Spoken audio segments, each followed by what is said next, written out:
Welcome everybody. I am here today with Black Gold 87. We're going to be discussing his book, Black Power in the 21st Century. So sit back, enjoy the intro, and we'll get started.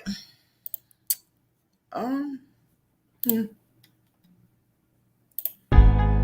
Word up. What you got some music that you play before the show start? I have a whole video that I made with the Reface app. So, yeah, you get ready to see in 1 second.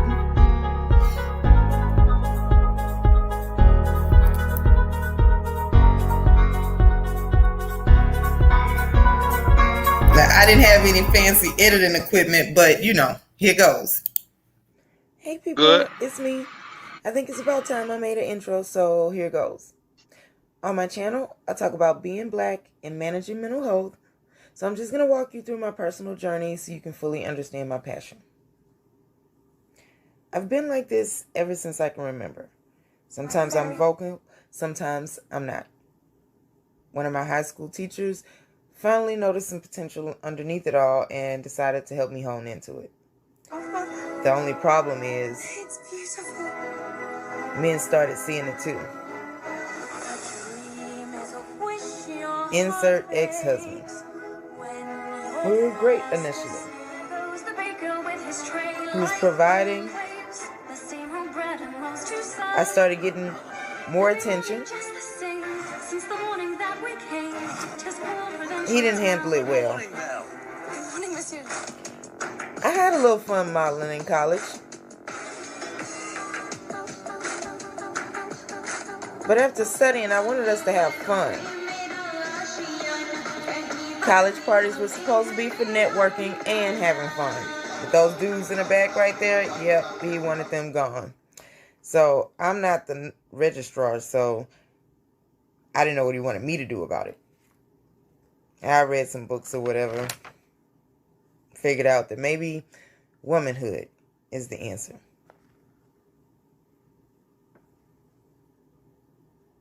I told myself I'd give it a shot. I cooked other things. Then I cut my hair short for transformative purposes. Fought off thoughts, wished people would, and I was very proud of myself. Until he felt like this was a problem. We disagreed, so I had to remind him what vows are for.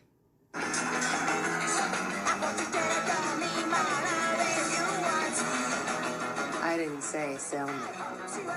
I said Anyway, I went to hang out with the girls, get back to the boss me we all know and love, question myself. Then I got into some musical endeavors.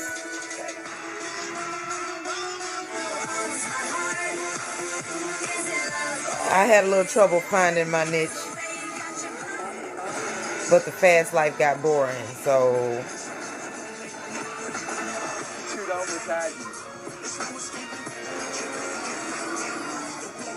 okay, so what next?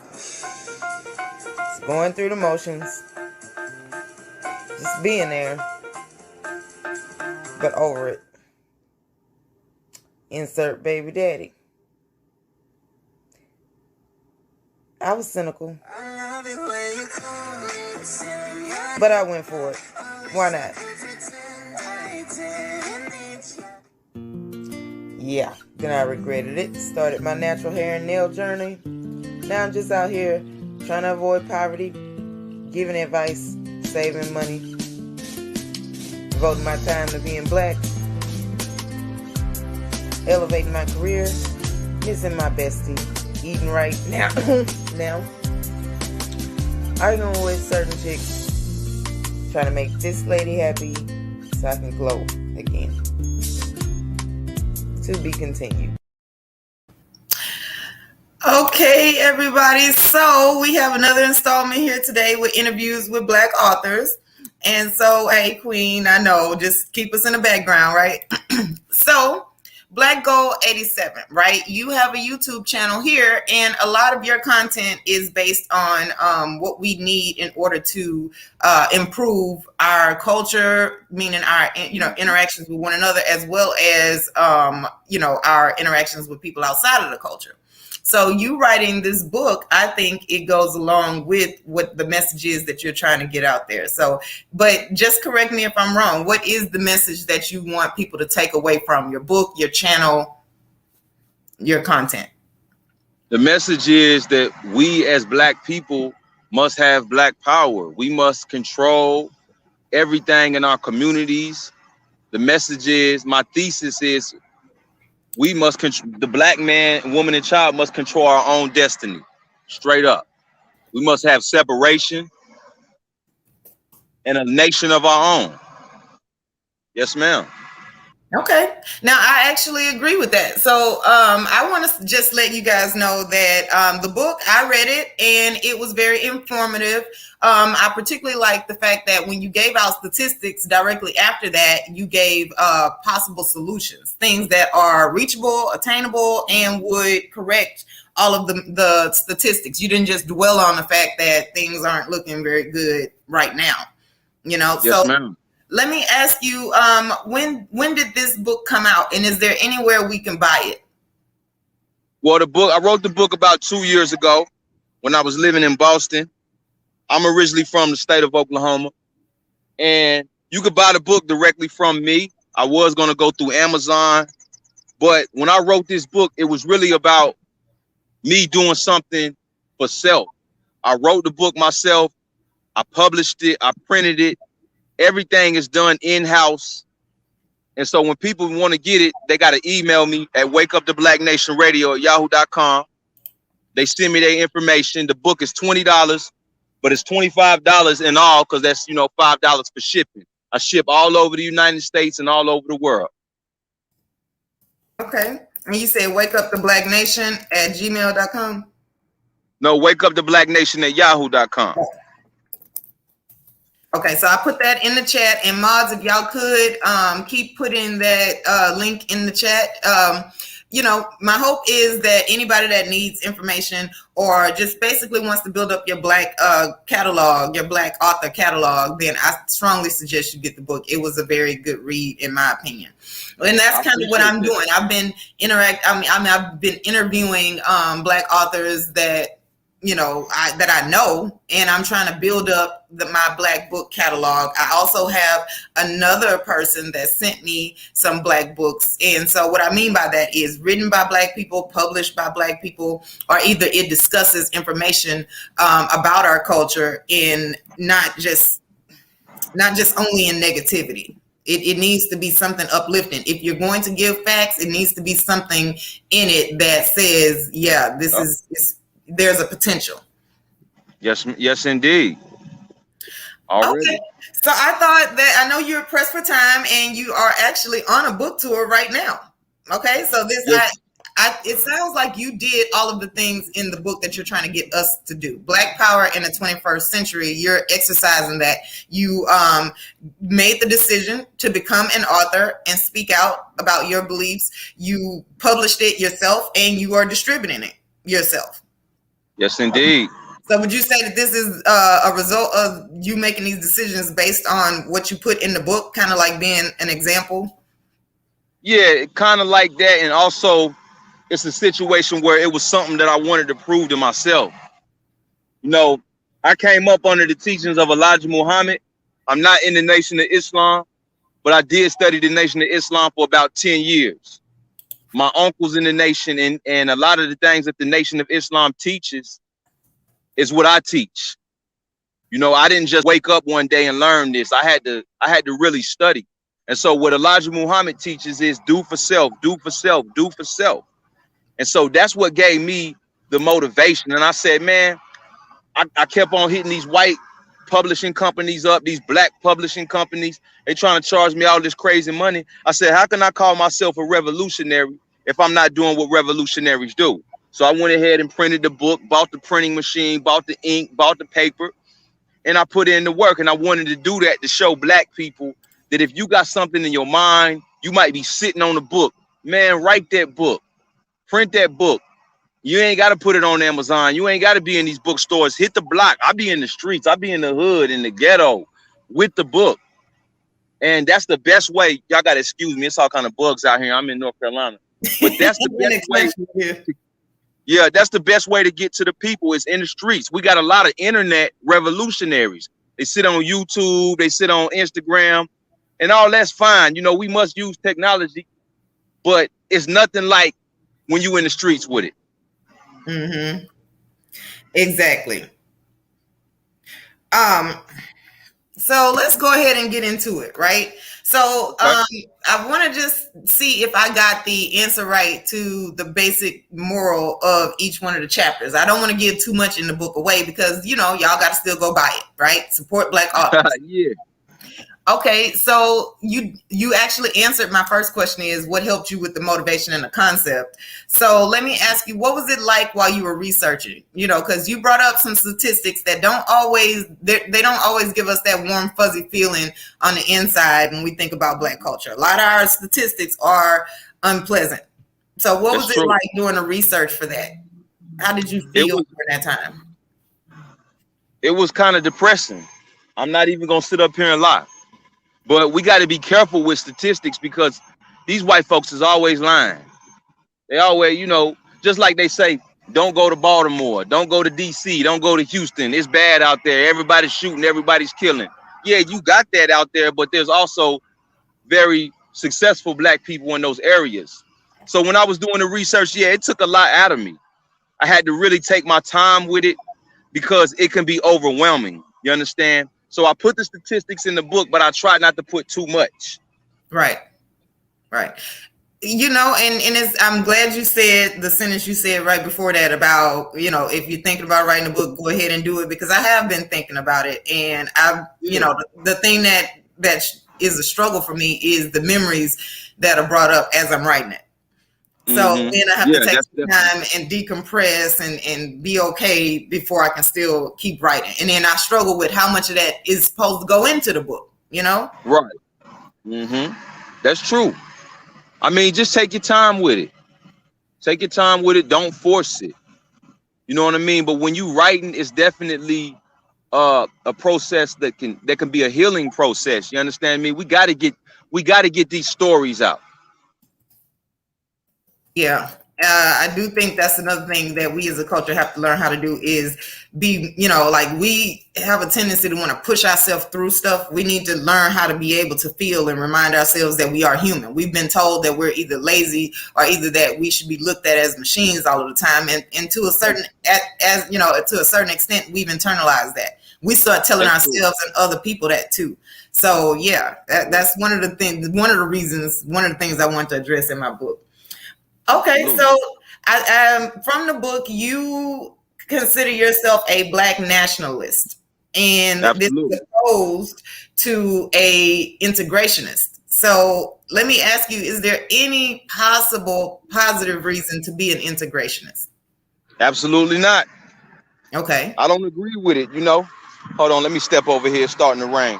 But what I'm saying is a lot of people confuse Black nationalism with Black hatred or so-called Black racism. That's not what it is. I'm just here to keep the family going. I'm here to keep the family strong. When we look at integration, what has integration helped us with in the last 50, 60 years? Our schools is integrated and our children are still dropping out. Negroes is marrying white women and the Black marriage rate is at the bottom. I mean, unemployment is still through the roof. I mean, what? I haven't seen anything. So whenever we talk about integrating, we're integrating with people who don't want to see us successful. So integration essentially is a process to where we're watering ourselves down. We're losing everything. The more you integrate with white people and white supremacy, the more you lose of yourself. And you did a live stream this morning called Never Give Up on Black Love. That's right. So I'm putting that in the chat as well. You know, so if people can go back and they can check out the content that you make, because your content also lines up with everything that you're saying in the book, in my opinion. Okay, I appreciate that. So that give me 1 second. And so, Maz, if y'all could keep dropping the link for the email if you want to purchase the book, as well as the YouTube channel I just put in, and that is for Wake Up the Black Nation. Yes, Yeah. new. Yes, Black love. Okay, that's what I talk about over here. That's what I believe in. So yeah, That's right. That's get right. rich. That's right. Ain't nothing like the black woman. Ain't nothing like the black man. And there's a war right now against the black man and woman. We got to understand that when the slave master brought us here, the number one thing they did was try to separate the black man from the black woman. It was all about black men and black women breeding and having children to keep the plantation strong. But it was never love. There was never love there. There was never black men and women comforting each other. And so after slavery ended, we got to remember this. Our ancestors didn't go get no therapy. Yep. They didn't go get no therapy. Like when you go to war and you come back home, you got to do what's called a debriefing. We never got debriefed. So a lot of that trauma has been passed down. So when I said, hey, don't give up on black love, it's because the media is telling us to give up on black love. They telling the black woman, be independent. You don't need no man. You don't need him, girl. Here goes some Section 8. Here goes some food stamps. Here goes some free health care. And then they tell the black man, oh, you don't need her, man. You know, and then in the black community, it's all about the black man having a whole bunch of women. Now, the more women you got in the black community, the more they look up to you. So this thing is twisted. Mm-hmm. This thing is completely twisted. But we can't have black power until we have black men and black women loving each other correctly. I ain't talking about just getting with her because she fine, because she look good, because she got a nice, backside, nice breast. I'm talking about that real love. I'm talking about that kind of love. If you in the hospital, you gonna wipe her behind, she gonna wipe yours. I'm talking about real, true black love before we came into bondage. You understand? I can hear the passion in your voice when you talk about it, Yes, ma'am. Yes, ma'am. Okay. Well, and to be honest with you, I don't think integration is the way either. And the reason for that is because, it's like starting a relationship out on the line. There's no way that we can be okay with integrating with them until we have been healed. And we can't do that if we're still interacting with them on such intimate levels where we have to listen to them say that what we went through isn't that big of a deal. We will be getting a lot of negative messages, whether they're meant in that way or not. I'm not debating that. That's not what this is for. Yeah. What I'm saying is it's just not going to end well if that is the message. That's just what is. We can stop focusing on what they mean and what they want. We have to focus on this is the reality that we in right now, and what are we going to do with it? It's not helpful to us, so we now need to change that. Once we get into the blame game, we get distracted. Right, and just to add on to that point, I have a cousin. He had a son, and then his son. My cousin had a son by a white woman. And then his son grew up and had a baby and had 3 children by white women. And when you look at those children, they don't look nothing like my grandmama. They don't look nothing like my grandpapa. They look white because they is essentially white. I mean, they might be a quarter black, but they look like some white folks to me. And so it's bigger than just saying, oh, I'm a separatist because it's hatred. I'm a separatist because I'm trying to keep the family union alive. I'm trying to keep the black man, woman, and child here. Because when you look all throughout history, you look in Egypt, integration was the way that they took Egypt. It was through integration. It was through black men having babies with white women. And so I don't see any good coming from that. This is no disrespect to somebody who's mixed, but I'm saying on a global level, how is that going to benefit the black nation? Right. Well, and that has always been part of the plan. Anytime you want to blow something up from the inside, you infiltrate it. I mean, that's just part of how, some wars are fought. So we have to understand, we can, and here's the thing. I have views on what we should do with people who are the product of an interracial relationship. I have views on interracial relationships. So I'm not saying that they have to be completely eradicated because it already exists. It's already here. Okay, what I am saying is that it can't be the majority. Right. It can't, because then that means we cease to exist, and we deserve to be able to stay. For us to want to eradicate what the people that look like us is basically us not seeing value in ourselves. And I just think that that's a pretty miserable existence if you don't see any value in who you actually are. Everybody Absolutely. should want to recreate themselves. And if not, then you need to change what it is about you that you don't want to recreate. So, and that's actually one of the chapters. I was getting to that part later, but we talked about that one already, the war against the Black family. So each one of the chapters is what, like 10 chapters? Yeah, it's 10 chapters. And each one of the chapters takes a different aspect of culture and Black culture and specifically, and discusses what we need to do about what's going on wrong right now and what we need to do about it. So the next one was removing Black parasites. Now I always say trim the hedges, gatekeeping. And the reason for that is because with any system, with any type of system that you have, there are going to be some people that just either they're purposely, sabotaging things, or either they don't know and they're unwilling to learn and change. That's just, they're going to be a threat. They're a detriment. Yes. And we have to accept that. Mm-hmm. So in your chapter, basically what I heard was us getting focused. That needs to be part of it. And anybody who's not willing to get focused. So I guess my question to you is, who do you consider to be the parasites? Okay, that's a great question that you posed. And you're talking about chapter 3, which is titled Removing the Urban Parasite. Mm-hmm. And the urban parasite is these, I ain't gonna cuss on here.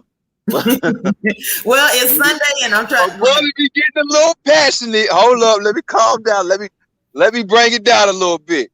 Right. Okay. So it's not necessarily a completely PG channel. Yeah, I'm gonna keep it.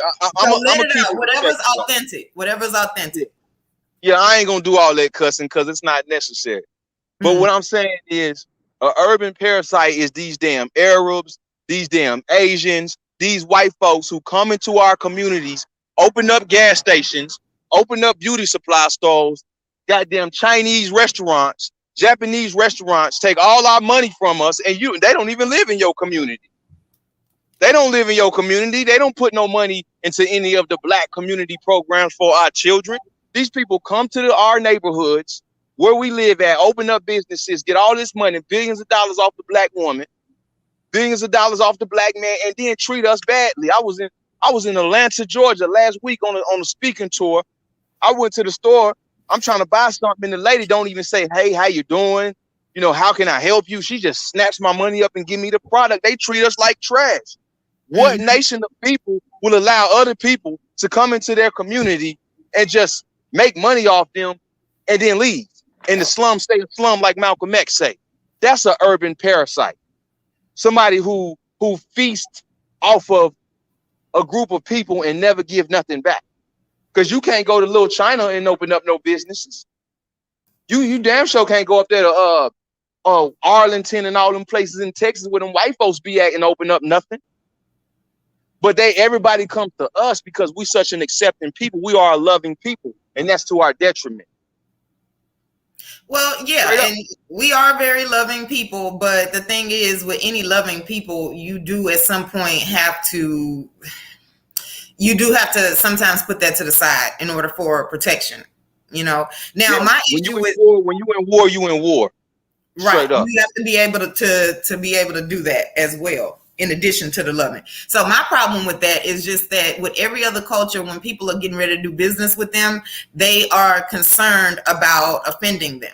When people are getting ready to do business with Black culture, they don't care about offending us. They can just snatch your money. They can look at you sideways. They can follow you around the store and feel extremely confident in the fact that you're going to keep spending money there. Like hold on, you cut out for a little second. Can you repeat that? Okay, yeah, no, I was saying that my concern with that is the fact that they don't feel like they have to worry about offending us. They feel they can do all of those things and still feel confident that we're going to keep spending money with them. And that's the part that I feel like we need to get a handle on. We need to require something. And so, like, when I think about what's a parasite in the Black community, I know my first instinct is to think about the people that are around me who's getting in the way, who's allowing that type of disrespect. So I feel like we have to handle that first before we can say what we're going to allow from other people to come in. You know, you got to get home straight first before you can talk about who's doing what. Yeah, and that's where pride comes in at. The black man, woman, and child of America has no pride. We've been told for 50, 60 years, integrate, love white people, love everybody else, love the Mexican, accept everybody. We ain't even got nothing. Everybody eating off our plate. It was our grandparents fighting in the Civil War and the Revolutionary War and battling just to get us a little piece of pie. And now we got to share the pie with everybody else. No, man. We ain't going to be free until we get all these damn parasites. All these Asians got to go. All these white folks, they got to go. And if they don't go, then they got to pay up. They got to have a fee. Okay, if you're going to open a business here, then 10 to 15% of your business need to go to an after-school program. 10 to 15% of that income need to come back into the black community in some way. This is absolutely ridiculous. If you were going to start a business in any other culture's neighborhood, they would require the same, because what they're requiring you to do is prove that you actually care about them before they give you any money. Yes, or any support. So we don't require that. We let people just kind of do whatever. There's no requirements. Like, it's basically like you feel grateful for them providing whatever the services is to you, instead of saying, okay, well, you could have done that for your own people. Now, let me say this. I have talked to a lot of people who feel like integration is not bad, right? And one of the things that they say is that we don't have the setup to be separate, and that it's not a good idea for us to remain separate, because then people are going to keep things from us too. They already do. They give you just enough. That's part of being able to control somebody, is you give them just enough to stop them from questioning you. And so then they say we already separate. I've been to Houston, I've been to DC, I've been to Durham, I've been all over Black America, Atlanta, Georgia, Oklahoma City, Los Angeles. We're already separate. These people who open up businesses in our community don't live there. So when these people say there's a problem, we don't have the capacity to be separate. Hey, you got little Chinatown. I used to live in Boston. You got a whole section of Boston with Chinese people, whole section of Boston with Italian people. Everywhere you go, people got their own little business districts. Separatism does not necessarily mean hate. It means that, hey, this is my community. Like, let's take Black Wall Street. That's a perfect template of we're separate, but we're still in the United States. When we mean separate, we mean, hey, if sister got a beauty supply store, we only going to go spend money at her beauty supply store. If this brother got a barbershop, we only going there. If we got a black grocery store, we only spending money there. And we all cool, we all united, and we have a coalition. So what we're doing is we're circulating the dollar in the black community, keeping it in there. They said, some statistics say, I don't know how true it is, they say that the black dollar stays in the community, our community, for 10, 15 minutes. Come on, man. How we ever gonna win like that? And they say, oh, we can't be separate. Let's all come together. Do you think these Asians is gonna care about your babies in 50 years? Do you think these Arabs is gonna care about your black baby when they grow up and give them a position of? Every race of people comes to America to dominate. We the only ones want to love everybody and kiss on everybody and shake hands and get married and act like it's something great to do. No, we need to get back to straight separatism. Black Wall Street, Boley, Oklahoma, our ancestors, they already laid the format. And that's why we have nothing right now, because we give everything away. We gave the beauty supply industry away. Black women could be on top right now. Black women could be ruling the planet with all of the money that our sisters spend. I'm not hating on it. If a sister want to wear weave, I'm not going to hate on it. You understand me? All I want to do, hey, own the store. You and your sister and your homegirls come together, put your money in a pot and open up a store. But now the Asians have taken that market, they've cornered it. So now when you want to open up a beauty supply store, they don't even want to help you open it. They'll say they don't care how much money. You got $1 million, they don't care, because they're first loyal to their own nation. That's the problem. And we ain't. We keep missing that. And one of the things that people overlook about why it's a detriment for us to not have our own little section of town is because that can, like, think about it like headquarters. All the other cultures they have a place where they can go where they don't have to worry about being overheard. They have a place where they can congregate and talk without us being there. We don't even like to go into their areas, like we wait for them to come to us. So therefore we can't do that. We can't congregate because every place that we have is like dispersed.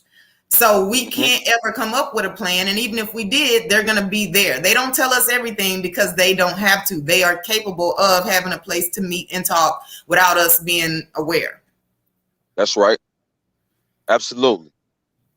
Okay. Now for me, I think that, it's important for us to change our thought process before we do, a lot of the things in your book. And the reason I say that is because you don't want damaged people in on a plan about progress, because they're going to sabotage it. They're going to get worried and nervous. And then they let that anxiety make them make decisions that are going to be in the way of progress. Mm-hmm. So the biggest, one of the chapters that I thought was important that I don't see a lot of discussions on is the slave name. We are constantly being called diminutives, and what that does to your thought process is you constantly see yourself in a lower position, meaning other people have authority over you.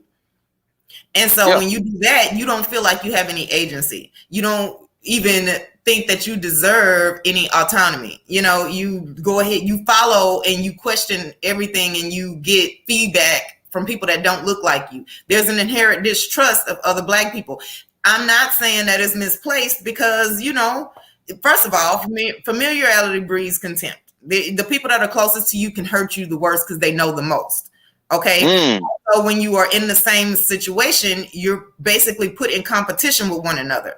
Now, the question is, when are we going to stop participating in that? When are we going to stop accepting that as normal? When are we going to say, yes, we can do something different, and then put things in place to do something different? So for me, the thought process has to change. And that's the first thing, is the diminutive names. Everything is little this. I know some grown people whose nicknames still have little in it. And I'm like, no. Yeah. You a grown ass man talking about you little. Come on, man. Wake up. So if you call yourself little anything and you cool with it, you're not going to want to make grown man decisions. That's true. And that comes from just that slave mentality. With that chapter in the book titled Slave Name, I learned that from Elijah Muhammad. But Elijah Muhammad was not the first person to come and tell Black people to go into their original names. Many of our ancestors, when they got freedom, they changed their name. Like when you hear Fred G, when you hear a lot of our elders, when they got that G or they got that letter in between their name, that come from them wanting to set themselves apart. So a lot of brothers and sisters, like in Texas, I got family down there, they last name is Freeman. So when they got freedom, they said, I'm changing my name from Collins, I'm changing my name from Smith, and I'm going as a free man. They didn't really know too much about Africa because a lot of that knowledge was lost. But while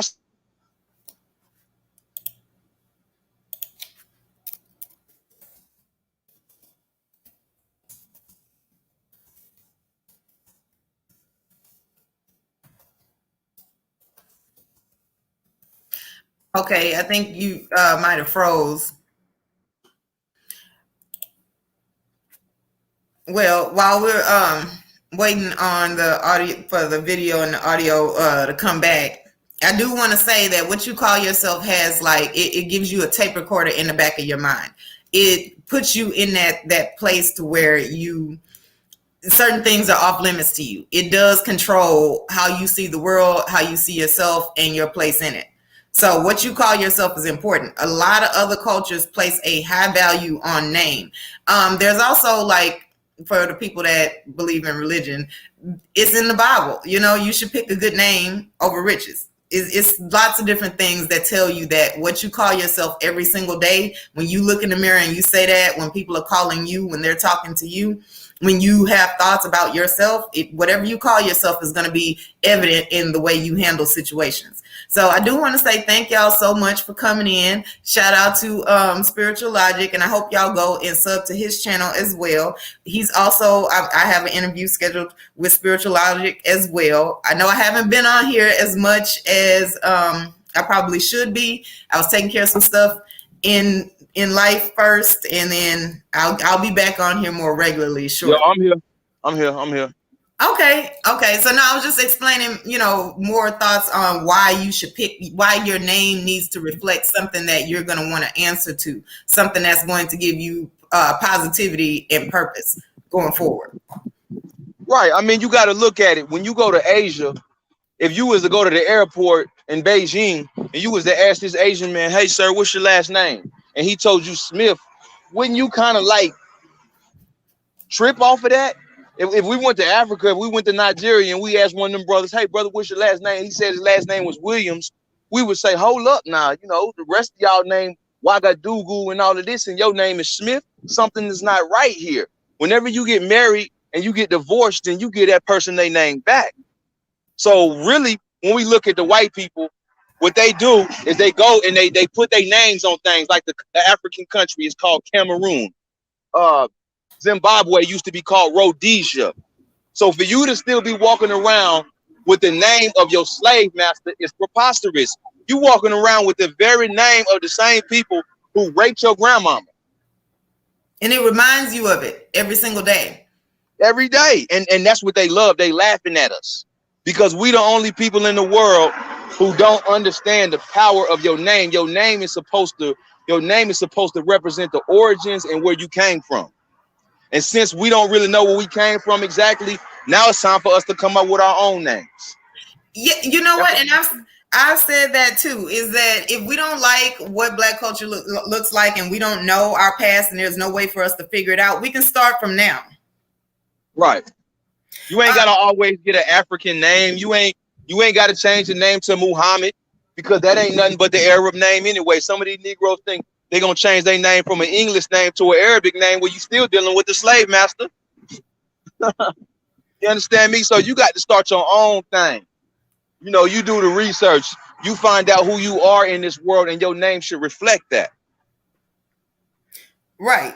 The other thing I wanted to say about names, right, is that they have like a meaning, so other cultures, not only can you tell where they're from by their name because it's a source of pride, but also if you ask them what it means in English, like to translate it, they know what it is. A lot of Black people don't know what their name actually stands for, what it means in English, because we speak English now. So, but you still, even in that language, you don't know what it means. You just did it because you just named your kid this because you thought it was cute.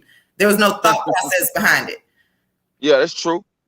That's true. And that's one thing that the Africans do got on us, is that the name has a meaning behind it. Right. Like the baby will be born and they'll spend a few days with the baby and get to pick up on the baby's personality and energy. And then they will name the child based off of how the baby acts. You know what I mean? Mm-hmm. Yeah, okay. Definitely we got to drop that slave name. So then the chapter after that is addressing the brain drain, because I did tell y'all that the book does address a lot of the different things that are going on in the Black community. So the brain drain, how do we get the people who are successful to care about the community and also to stay in the community? Well, my view on that has always been, stop being negative about education, stop making it hard for them to be successful. Look, we don't, in our culture, one of the things that is a damage is that we don't necessarily see the value in education all of the time. We just kind of feel like there's this inaccurate belief that if you're not born with it, then you don't deserve to have it. And it shouldn't be like that. That's not how life works. Anything can be learned and practiced and mastered. Why do we feel like everything needs to come easy? And if it doesn't, then it wasn't for us. Yeah, sometimes it is for you, but you have to go up to that opportunity and make it your own. So we want everything handed to us. And then so people who have come to that realization, they don't find like minds unless they leave. then Right. there's the wanting them to now do everything for you. No, if we want to keep the people that have gotten knowledge and education in our community, we have to be appreciative, be respectful, and then we also have to understand that you got to put in the work too. You can't just feel like, oh, well, you got a degree, now you got to take care of the whole family. Now you owe us. No, why? What did you do? How you were not shooting with me in the gym. You better talk to him. Preach. I'm with it. And yeah, I mean, first of all, I just want to let people know what the brain drain is. The brain drain is essentially the best and brightest minds of our community leaving, getting education. Say somebody grew up in the 5th Ward and they was real intelligent. And then they went to school. They had all black teachers, all black instructors. And then they go to college. They leave the community when they go to college, but they don't bring that knowledge back home to try to clean up the 5th Ward. They say, oh, I got my degree. I'm going to go move over there with them white folks. I want to live up there in the suburbs. And you can't really blame brothers and sisters for that because, damn, look at how much negativity is in the hood. But I'm simply stating, if the best and the brightest minds continue to leave our community, it's never going to grow. When I was in university, that's what them Asians was doing. They was coming to America and they was majoring in international business. They come to this country, they get education, and they fly back home and they take that education back to build up their country. The Mexicans, they come over here, everybody talking about getting rid of the Mexicans. The Mexicans going back home anyway. They going back home anyway, but first they gonna come to America and they gonna get some money. They gonna stack it up and they sending it back to their family. So Mexico is growing and developing essentially off of the American dollar. Black people got to do the same thing. What we have is black folks who have no pride in their community. That's why you got graffiti, trash everywhere. It's just ridiculous. Negroes out there shooting up the whole block. Don't nobody do nothing because we don't have pride in where we live at. So the ones who do got the education, who we need the most, are leaving. It's the same situation in Africa. The name of the country is escaping me right now, but there's a country in Africa where there's like one doctor for every 5,000 or 6,000 people. It's a ridiculous number, and that's because all of the black doctors in that country, they done got the education and they went to Canada, they went to America, they went all to these European areas, and so the people continue to suffer. So what we have to do in the 21st century is find out a way to get black people to have enough pride and to have enough bravery to stay and fight in their own communities, because we don't see the value in where we live at. We don't see the value in Northeast Oklahoma City. We don't see the value in Southeast DC. But guess what? Guess who do see the value in it? The white folks. And that's why Negroes want to move to the white community. But now what's going on all across America? White folks is coming right to that same hood that you ran from, and they cleaning it up and turning it into the suburb. I seen it. I grew up in Durham, North Carolina. I came back to North Carolina 6 days ago. I went to my old hood. Guess what? It ain't my hood no more. I went to go try to find some of my friends. They ain't there no more. I'm like, damn, what happened? Now you got these big, beautiful homes and nice coffee shops and white folks out there walking their dogs. Same thing going on right now in DC. So we leave, it's called black flight. And then white folks come back in and take it, buy the property for a very low price, fix it up, and turn it into something nice. We could have did the same thing if we had the right mentality. Well, yeah, and that's exactly what I was going to say, is the fact that, so the whole thing about the hood and the projects and all of that, well, wherever we are, if we cared about what we live in, like caring about yourself first, you can turn your environment to whatever you want it to be. The That's reason right. why we don't want to live in the hood is because everybody there is very angry. Everybody there doesn't necessarily believe in cleaning up, like you were mentioning, like the graffiti and the trash all over the place. There, you know, I don't want to live in that. So I'm not going to do that in my house. That will be like in your house, just kind of throwing stuff wherever you feel like it just falls where you drop it, right? If you are okay with living in that, then it's going to stay like that. If you're not okay with living in that, so let's say they want to come back, they want to take over the neighborhoods that we have, right? Okay. Mm-hmm. Well, wherever we go to, we still got to maintain that. So it's basically about what are you comfortable living in. If you clean up your house, it won't be the projects. It won't be the hood. Everybody won't be so angry. And that's another thing about the space around you. If you have a bunch of graffiti and trash all over the place, it's going to affect your mentality. It's going to affect your emotional state. You're going to be very much more irritated if you think about what it's like being in a place that's very cluttered. Absolutely. Yes, ma'am. That's true.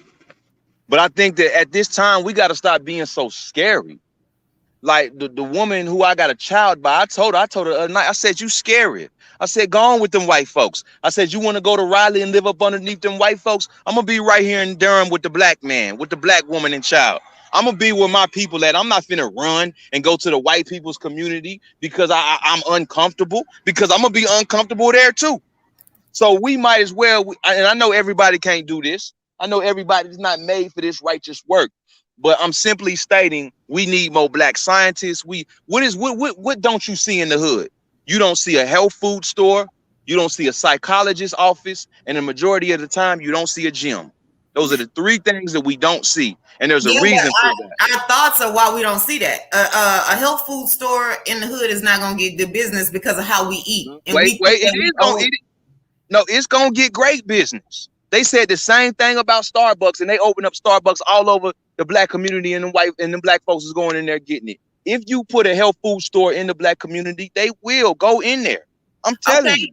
But let me just say this, because you know how black people feel about food. They think we owe it to our ancestors to keep eating the same stuff that gave them high blood pressure. They, like the things that we say, like if you have somebody that, if somebody asks you, can you cook? They're not talking about healthy meals. They're talking about like soul food. And that's okay in moderation. You can't eat that every single day. So that's the thing that I'm saying, is that we have to appreciate a health food store, and we have to appreciate a psychiatrist, a psychologist. We don't believe that in therapy. We also, what was the other one that you said? It's just like certain stuff. We got to understand that it has a gym, right? Do we like people? Brothers and sisters, we gonna work out. Come on now. We work out. That's where we are right now. I have hope, and I try to talk to people about the benefits of these types of businesses in taking on these services. That's what I try to talk to people about. And I still get the pushback as it stands today, but I have not given up hope that eventually people will see the light. Well, you got to look at it like this. My hometown is Oklahoma City, Oklahoma, northeast side, over there off MLK. And I went back to my community about 3 weeks ago, and we got one little grocery store in our community because they closed down the main one. So if you ain't got no car during COVID-19, you can't go into the store and get no food because the drive-thru's open. You don't have access to the grocery store. What happens when these places close? I think the reason why most black people eat them chitlins and them hog maws and them pig feet, one of the reasons is because it's in our culture. But another reason is that's all they really got access to. Yep. Black people eat unhealthy food because that's the only thing they got access to. So if you brought healthy food to the community, they would consume it. Okay, so you know what? That's a good segue for, it's not the next chapter, but it is a chapter in the book about farming, black farming. Yes, ma'am. You started off in the book saying, like, what's good is an English degree if you don't know how to grow your own food? You're right. Now, why is it that we don't have, here's the thing, we could say we need more of these things, but we have to appreciate the ones we have. We have to appreciate the black scientists that we do have. We have to appreciate the black farmers that we do still have and support them to make it a viable a viable field for people to enter in. So on two aspects, one, you just growing the things in your house that you can grow with that amount of space and using those, and it's fresh, and it reduces the amount of toxins you get from other stuff that you have to buy in the store that is mass produced. And then two, we were industrialized out of farming for the same reason that we were industrialized out of slavery, when it no longer benefited them. So right now, you a smart sister. You a smart sister. That's what I'm talking about. I couldn't have said it better myself. I'm taking that quote. Okay, that's cool. Just send them over here to the channel or tell them to buy my book. I'm gonna tell them where I got it from. Right on. So the point is, like, they're making it hard on purpose, because that's the only reason why we were even allowed to get into it, is because they didn't want to go out there in the sun and do it. And so once they found machines to do it, now it's like, okay, now y'all move. And we can't buy the machines, which means they're going to be faster. They're going to be able to produce more. And that's on purpose. It's by design. So what can we as Black people do in order to fight against that? Well, you know what? We have to prefer our own. So that's the thought process that I'm saying that we have to have. For Black farmers right now, they are asking for support and bailouts from the government because of everything that's been going on, but they're not getting it, but other farmers are. That's right. And they're working to marginalize Black farmers. I can't remember where I saw it, but there was a protest, in this one city where the white farmers were like, why are you giving them anything? It should all be for us. Wow. And you know what? I'll look it up. I'll try to type it in the comment section. But if any of y'all have seen it recently, y'all please feel free to type it in there. But that's the point: is that there's war on all fronts, and so we have to understand and accept that, and then do something about it. Not just sit with the acceptance, because that's misery. We have to do. Okay, so yeah, here we go. Liberty Bill for Black farmers. Okay, I'm gonna have to look that up. Right, and me too. But Doug has a lot of information. He normally drops a lot. That's the thing that I like about the people that come over here to this channel, is that they're very knowledgeable, and they will drop it in there, and they will know what they're talking about. So I do like the group of people that end up in my chat. I do. So I appreciate it.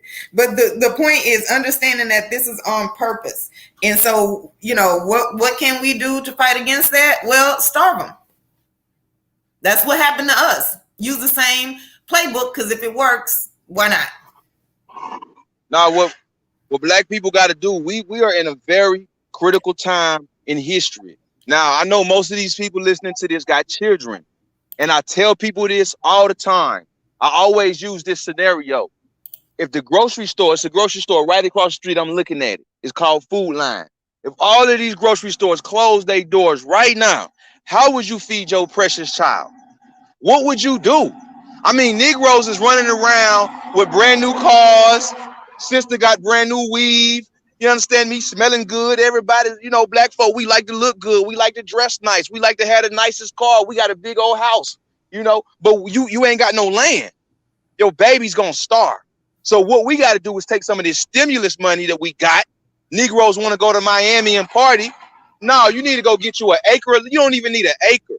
Go get you a half an acre of some land and start growing some food, because I'm going to tell you, right now they trying to vaccinate everybody. And it's going to be a time, and y'all mark this on your calendar, there's going to be a time when they're going to tell you, you got to have this vaccination for you to come up in this store. You understand me? I feel like that's the most important chapter in the whole book. We are, in the United States of America, Black farmers take up only 1% of farmers is Black, and that number is decreasing. The average age of a farmer is 65 years old. Texas got the majority of Black farmers. But other than that, that's not enough. 1% of Black farmers for over 50 million Black people in the United States. We playing Russian roulette right now. That's what we're doing. This is ridiculous that Black people that I even got to have this conversation. You understand? Because first of all, when they brought our ancestors over here, they went to a certain part of Africa for a reason. They didn't take Africans from all over the continent. They got certain Africans because we were master farmers. Straight up, we master farmers.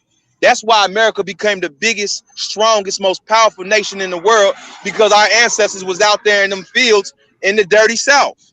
So they knew that we had the knowledge on farming.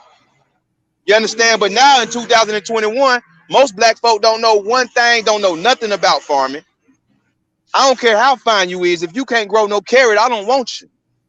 You understand me? Because this thing is serious. And so when slavery was so-called ended, and what happened?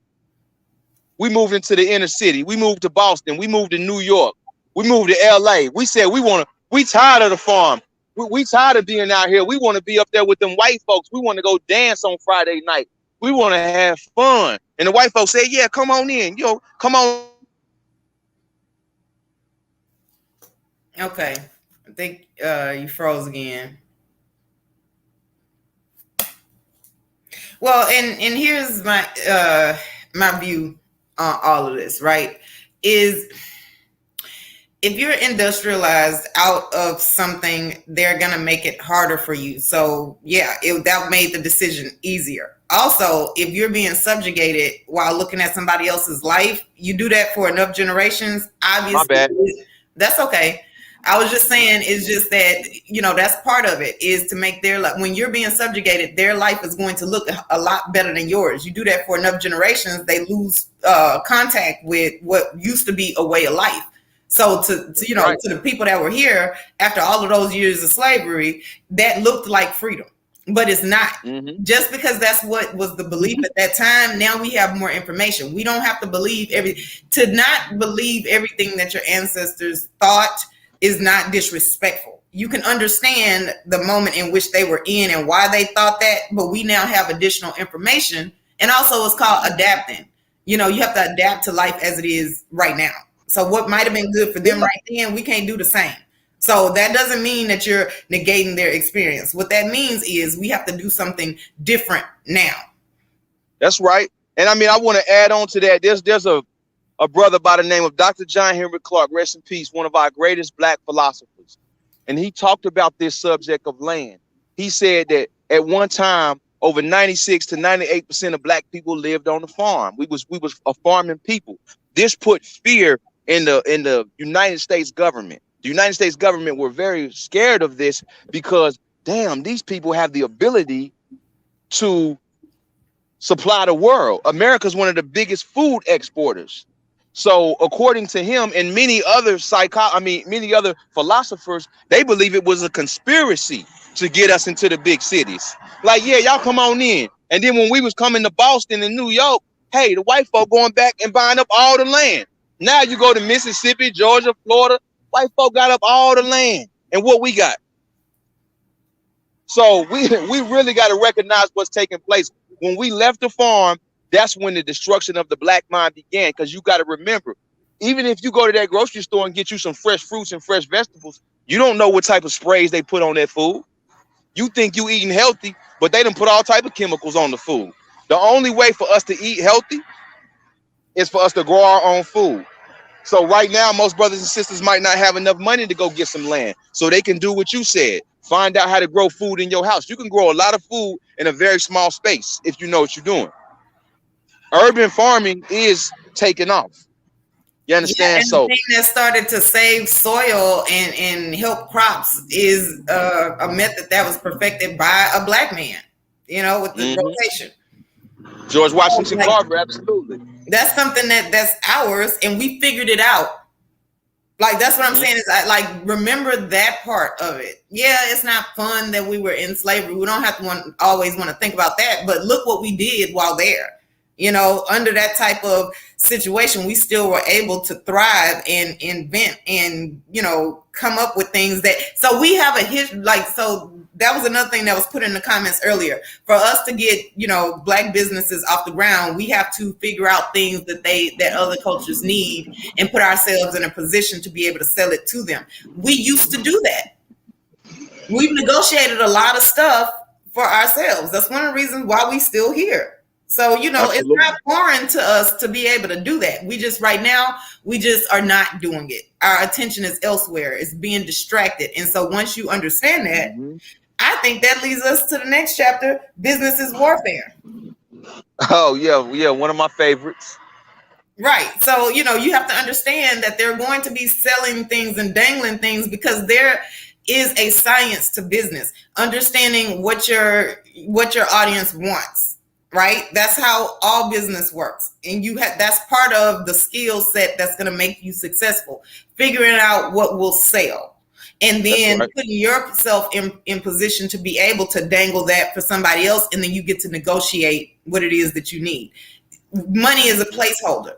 There's something bigger than money in the world. Your money is supposed to be a tool that works for you. It's a placeholder. It changes. Its value fluctuates. So don't think of it as something that you need to hold on to. You have to think about what it stands for. What is it in the place of? Food, items of clothing, land, all things that are actual necessities. And who's placing the value on how much these things cost? The people that are in charge of them. because you have to do business with them anyway. You have to. They own a need that you have. Mhm. So now that's putting yourself in position. And I know you said you didn't have that much time, so I did want to also combine this part with the last chapter, which is land and power.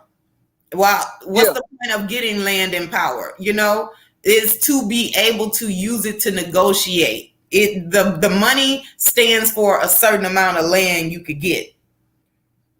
that's It right. stands for a certain amount of influence and power that you have over people who need that money to trade it in for something else. They may not be coming to you to get the first need, but when they come to you and they give you, you know, the money, or either they get money from you, that's going to be translated into something else if they do business with other people after that. So getting the land and the power is how you put yourself in position so that they have to bring the money to you. So would Right. you say that I've captured like the essence of those chapters? Yes, ma'am. Absolutely. And I'm gonna say this last part because I got to get up off of here. But when I say business is warfare, it is what is straight up and down, straight up and down. We got to stop, and that goes into the integration aspect. Keep the black dollar circulating in the black community. Google, when Google came on the scene, they got rid of all the competition, just like a dope boy on the block. We don't think like that. We let white folks come in, everybody else come in. No, if you ain't a part of this mafia, you can't come in. Straight up, business is warfare. Some people say money ain't important, but it's up there with oxygen. You got to have it. Our babies got to eat.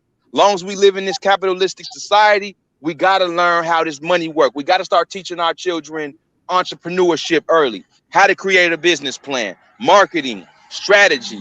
All of these things is essential because you go to school from kindergarten to 12th grade. They don't ever teach you how to start up a business. Land and power, it goes hand in hand. Without land, you have nothing. Straight up. So I Right. wish I could talk a little bit longer, but my cousin, he pulling up right now. Okay, Got a no little- problem.